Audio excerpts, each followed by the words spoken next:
मेरी मैरिज तय होने के समय से ही मोबाइल पर बात होने लगी थी। मुझे ये अच्छे लगे थे, मुझे ये सुलझे हुए नेक इंसान लगते थे। मैं अक्सर इनसे पूछती कि अगर मेरी और आपकी माँ में कभी कोई झगड़ा हुआ तो आप किसका साथ देंगे? इनका जवाब होता पता नहीं। बस इस एक बात के अलावा मुझे ये बहुत अच्छे लगने लगे थे। जब मैं पहली बार इस घर में आई थी तो बहुत अजीब सा था। सब मेरे घर में सब कितना घुल मिल कर रहते। कभी कभी तो हम मजाक मजाक में किसी एक को चिढ़ाने के लिए उसकी थाली में रखे खाने को खा जाते और यहाँ वहाँ मजाक की कोई एक कमरे में एक टेबल पर बैठकर भी खाना खा लें। सब राजा बाबू, सबको अपने अपने कमरे में खाना खाने का शौक। इनकी माँ से बड़ा डर लगता, मुझे जाने कब टोक दे।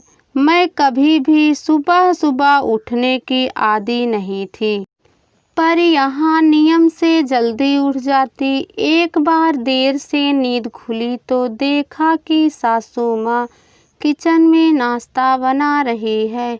मेरे प्राण ही सूख गए कि आज तो ये बुढ़िया मेरी जान ले लेगी, पर कुछ कहा नहीं। सासू माँ ने बस पूछा कि तेरे लिए भी सेक दूं या नहा कर खाएगी। मुझे लगा लेट उठने पर व्यंग कर रही है। मुझ पर सासू माँ का साड़ी पहनने का तरीका बड़ा सलीकेदार था और मुझे साड़ी से चिढ़ पहनने में ही घंटों लग जाते। फिर पहने पहने काम करना अजब हाल था मेरा। हर आधे पौन घंटे में फिर से सब ठीक करना पड़ता, नहीं तो सासू माँ टोक देती कि तमीज नहीं है क्या, ठीक से पहनो। एक बार तो चिढ़ ही गई, बोली कि जब नहीं पहनना आता तो या तो सीख लो या जो आता है वो पहनो, कार्टून क्यों बन जाती हो। बहुत रोना आया था मुझे। एक तो इतनी मेहनत करो और ऊपर से सुनो भी। मैंने भी डांट ली कि अब साड़ी जाए चूल्हे में। पति की भी बड़ी खराब आदत थी, घर आते ही पहले अपनी माँ के पास आकर बैठ जाते और कभी कभी तो घंटों बैठे रहते।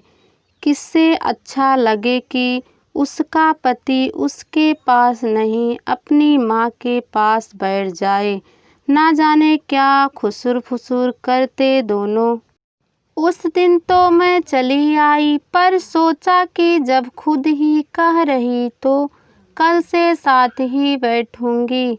साथ बैठी तो लगा कि ये लोग फालतू बातें करते रहते हैं या मेरे ही सामने ऐसा बन रहे हैं।